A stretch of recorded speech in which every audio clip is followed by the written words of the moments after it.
નમસ્કાર વિદ્યાર્થી મિત્રો, ગયા લેક્ચરમાં ટેકનિકલ ખામીને કારણે આપણે અહીંયા જ અટકી ગયેલા હતા. હવે 3 નંબરનો જે આપણો વિડીયો છે, મતલબ વિડીયોમાં 3 નંબર જે છે એને હવે આપણે આગળ વધારીશું. ખાસ તમારે અહીંયા જોવાનું રહેશે. ત્રીજો પ્રશ્ન એવો હતો, who are waiting for the king. Who એટલે કોણ, વેઇટિંગ એટલે રાહ જોઈ રહ્યા હતા, ફોર ધ કિંગ એટલે રાજાની કોણ રાહ જોઈ રહ્યું હતું. તો સૌથી પહેલી લીટીમાં આપેલું છે, એક તો Tenali Raman, courtier 1 and courtier 2 are waiting for the king. Ready? તો તેનાલી રામનથી લઈને કિંગ સુધી આપણે લખવાનું રહેશે. તો શું લખશું આપણે? તેનાલી રામન અલ્પવિરામ, બહુ અક્ષર સારા કરવાના છે, courtier 1 and courtier 2 are waiting for the king dash dash dash. Ready? ચલો ત્યારબાદ શું આપેલું છે જોઈએ છીએ. Answer the question selecting the correct option and write A, B, C or D in bracket, in box, in chorus. Option આપેલા છે, વિકલ્પ આપેલા છે, જોઈએ છીએ. The king asks for. કિંગે આવીને તરત શું પૂછ્યું?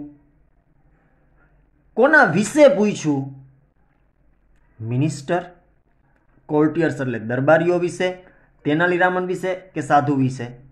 જો અહીં લખ્યું છે. તરત જ કિંગે કીધું ગુડ મોર્નિંગ. ગુડ મોર્નિંગ કીધું અને લખ્યું where are my ministers. Ministers વિશે પૂછ્યું એટલે જવાબ આવશે એ. તો જો મેં લખ્યું છે એ. રેડી? ત્યારબાદ જોજો. The king wants to discuss the new ખાલી જગ્યા વિથ ધ મિનિસ્ટર્સ. તો જવાબમાં શું આવ્યું? બી. રાજાએ શું ઈચ્છે છે? ડિસ્કસ એટલે ચર્ચા કરવા. ધ ન્યૂ નવો રોડ પ્રોજેક્ટ વિશે વાત કરવા માંગતા હતા ને કોની સાથે કરવા માંગતા હતા? મિનિસ્ટર્સ એટલે મંત્રીઓ સાથે કરવા માંગતા હતા. એટલે જવાબમાં આવશે બી. ત્યારબાદ જોજો. there is a sound of. અવાજ શેનો આવ્યો? તો કે ભાઈ બેલનો અવાજ આવ્યો, બ્યુગલ્સ વાગ્યા, ટ્રમ્પેટ્સ એન્ડ ડ્રમ્સ વાગ્યા કે ટ્રમ્પ્સ એન્ડ બેલ્સ વાગ્યા? હા, ટ્રમ્પેટ્સ એન્ડ ડ્રમ્સ છે ને? હા, સરસ. ચલો હવે સામે જઈએ છીએ આપણે. પેરેગ્રાફ વાંચું છું. I will be that unit 1 જે છે એનો બીજો પેરેગ્રાફ, પેજ નંબર 7. ધ્યાન બધાનું એમાં આવે. બહુ શાંતિથી સમજજો. એક એક શબ્દનું ગુજરાતી કરું છું. કોર્ટિયર 2. કોર્ટિયર એટલે દરબારી. દરબારી જે છે એ 2 નંબરનો બોલે છે. યોર મેજેસ્ટી આપનો નામદાર. અ ગ્રેટ સાધુ is in our kingdom. A great, great એટલે મહાન સાધુ આવ્યા છે. In our kingdom. કિંગડમ એટલે રાજ્યમાં. ધીઝ ડેઝ આ દિવસોમાં એક મહાન સાધુ જે છે એ આપણા રાજ્યમાં આવ્યા છે. The ministers are at that sadhu's camp. મંત્રીઓ જે છે, મિનિસ્ટર્સ એટલે મંત્રીઓ, મંત્રીઓ જે છે at that સાધુ's camp. સાધુએ જ્યાં કેમ્પ નાખ્યો છે, સાધુએ જ્યાં અડ્ડો સ્થાપ્યો છે, ત્યાં અત્યારે મંત્રીઓ છે. જોજો હવે. The king said. રાજા કે રાજા બોલ્યા, અ સાધુ અ ગ્રેટ સાધુ. હુ ઇઝ ધીસ સાધુ? રાજા આટલું બધું પૂછે છે. સાધુ ઈ કે મહાન સાધુ? આ કોણ છે સાધુ? I don't know anything about હિમ.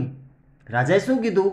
આઈ એટલે હું, ડોન્ટ એટલે નથી, નો એટલે જાણતો નથી, એનીથિંગ એટલે કંઈ પણ, અબાઉટ હિમ એટલે તેના વિશે. હિમ એટલે તેના વિશે એટલે અબાઉટ. હું તેના વિશે તો કાંઈ જાણતો નથી. Do you know something Raman? હવે ઓલો તેનાલી રામન જે હતો ને એને પૂછે છે કે તમે કાંઈ જાણો છો એના વિશે રામન? રામન શું બોલે જોજો હવે. યોર મેજેસ્ટી, આપનો નામદાર, આઈ હર્ડ અબાઉટ ધીસ સાધુ. હર્ડ એટલે મેં સાંભળ્યું. હર્ડ એટલે સાંભળ્યું. અબાઉટ ધીસ સાધુ, આ સાધુ વિશે મેં સાંભળ્યું. એ કે હી કમ્સ ફ્રોમ ધ હિમાલયસ. એ ક્યાંથી આવ્યા છે? હિમાલયથી આવ્યા છે. હી કમ્સ, કમ્સ એટલે આવે છે, ફ્રોમ એટલે થી, ધ હિમાલયાઝ, હિમાલય પર્વતમાંથી આવે છે આ સાધુ. He can produce coins, Holi ash and fruits from the air. He can produce, તે ઉત્પન્ન કરી શકે છે. કોઇન્સ એટલે સિક્કાઓ, હોલી એટલે પવિત્ર, એશ એટલે રાખ, એન્ડ ફ્રૂટ્સ એટલે ફળ, ફ્રોમ ધ એર હવામાંથી તે સિક્કા, રાખ અને ફળોનું ઉત્પન્ન કરી શકે છે હવામાંથી. બરોબર? આવું તેનાલી રામને રાજાને કીધું. પેલો પ્રશ્ન જોજો. વેર એટલે ક્યાં? Did the king's minister go? The king's, Kings એટલે રાજાના, મિનિસ્ટર્સ એટલે મંત્રીઓ, ક્યાં ગયા? ક્યાં ગયા હતા ભાઈ? સાધુના કેમ્પમાં. તો લખવાનું આ કરતા આ બનાવવાનું. તો કિંગ્સ મિનિસ્ટર, વેર તો આવે નહીં પ્રશ્નમાં, જવાબમાં. The king's minister went to. Vent કોઈ પણ જગ્યાએ જાય એટલે ટુ આવે, ગો ટુ આવે ને વેન્ટ ટુ આવે. વેન્ટ એટલા માટે થઈ ગયો કેમ કે આ સાદો ભૂતકાળ હતો. ડીડ, વેર અને ડીડ બે નીકળી જાય એટલે ગોનું થઈ જાય વેન્ટ. વેન્ટ ટુ, ક્યાં ગયા હતા ભાઈ? Sadhus camp.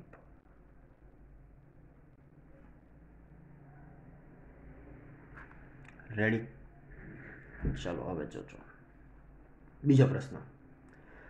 From where was the સાધુ? ફ્રોમ વેર એટલે ક્યાંથી, વોઝ એટલે હતા, ધ સાધુ, સાધુ ક્યાંથી હતા ભાઈ? તો કે ભાઈ હિમાલયાસથી હતા. તો લખવાનું ધ સાધુસ, ધ સાધુ was from the Himalayas.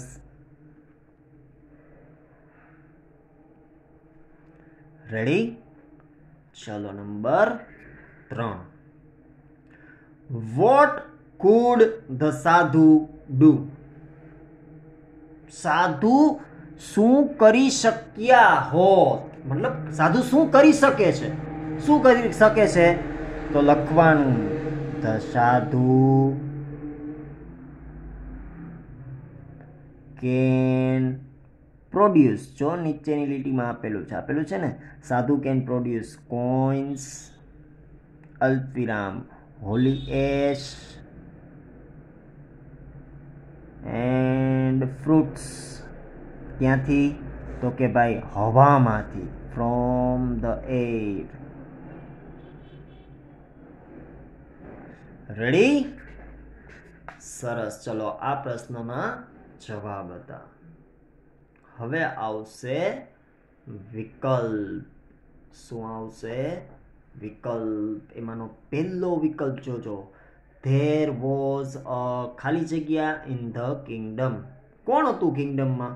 Saint એટલે સંત, સાધુ એટલે સાધુ, મેજિશિયન એટલે જાદુગર, અને સોર્સર્સ એટલે ડકેત્યું. તો કોણ હતું ભાઈ? બી, સાધુ હતા. બરોબર. ચલો જોજો. ધ સાધુ વોઝ ફ્રોમ. સાધુ ક્યાંથી હતા? ગિરનારથી હતા, પાવાગઢથી હતા, શેત્રુંજય પર્વત પરથી હતા, કે હિમાલયમાંથી હતા? તો કે ભાઈ હિમાલયમાંથી હતા.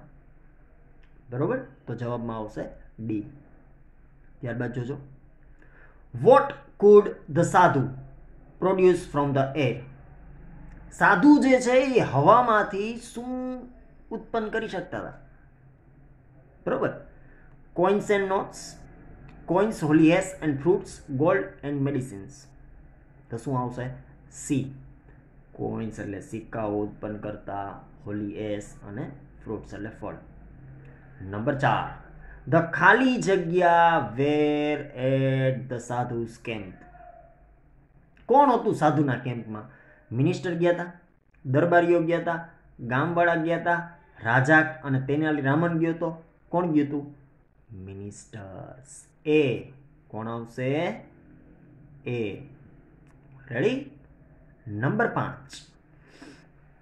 ખાલી જગ્યા did not know anything about the sadhu. કોણ સાધુ વિશે જાણતું નહોતું? Tenali Raman, the king, villagers કે કોટિયર્સ? રાજાએ કીધું ને કે હું એ સાધુ વિશે તો કાંઈ જાણતો નથી. તો જવાબમાં શું આવે? D, the king. રેડી? સમજાણું બધાય બાળ મિત્રોને? બરોબર છે. હવે આજે આપણે શું કર્યું? તો કે ભાઈ આ 3 પ્રશ્નો કર્યા, નીચેના 3 વિકલ્પ કર્યા, સામે 3 પ્રશ્નો કર્યા અને અહીંયા 5 વિકલ્પ કર્યા. આજે આ પેજ જે રહ્યું એ તમારે રફ નોટમાં એકવાર લખવાનું રહેશે. 3 પ્રશ્ન, આ પ્રશ્ન ને જવાબ બંને, ખાલી જવાબ નહીં. અને અહીંયા પણ જોજો, પ્રશ્ન લખવાનો, વિકલ્પ પણ લખવાના છે 4 અને ચોરસમાં જે જવાબ આવતો એ લખવાનો છે. બરોબર? પ્રશ્ન અને જવાબ, વિકલ્પમાં પણ પ્રશ્ન, 4 વિકલ્પ લખવાના અને ચોરસ બોક્સમાં જવાબ લખવાનો રહેશે. આ પેજનો અને સામેના પેજનો બંને એકવાર રફ નોટમાં લખવાનું રહેશે. તમામ વિદ્યાર્થીઓ ધોરણ 8 અંગ્રેજી વિષયમાં મેં તમને આપ્યું હોમવર્ક. બરોબર છે? આભાર.